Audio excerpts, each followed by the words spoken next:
Mom, I'm sorry for the girl I was in high school. I'm sorry that I never made my bed. I'm sorry I never helped out with the dishes. I'm sorry when I got home from school and you asked me how my day was, I would give a one-word response.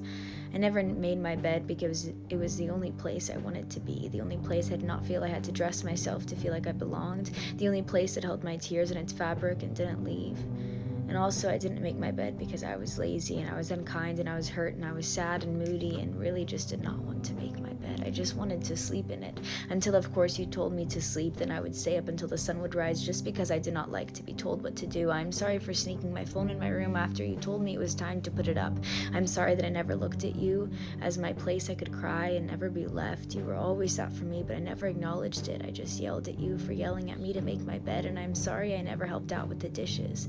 I did not want to feel the grimy food on my fingers. It would remind me that I ate too much, that when I looked in the mirror I did not look like everyone else. But you told me I was beautiful and I rolled my eyes, and I am sorry, and I'm sorry that I never asked you about your day.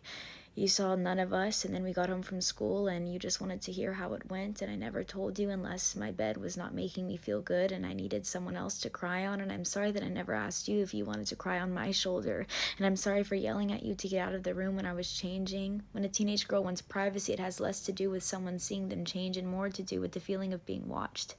Even when they are alone, whether her parents or boys, her younger self, or her friends, people are always sitting in the front of her mind, performing for the opinions of those in her head. They scream as if their sibling or parent walks in on them change because they feel exposed at every hour of every day. Emotions they cannot control, anger they wish to hide, words they do not mean. I am sorry that when I got my period, instead of asking for advice, I slammed the door. I'm sorry that I hid things from you. I'm sorry that I left.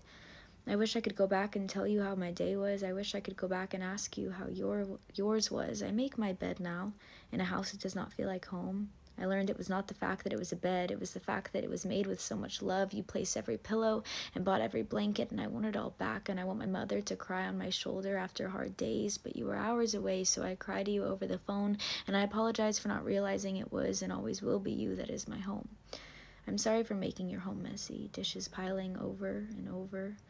And you tell me it's okay. You tell me you miss having dishes to clean. You tell me it will all make sense when I have a daughter and she refuses to do what I refuse to do.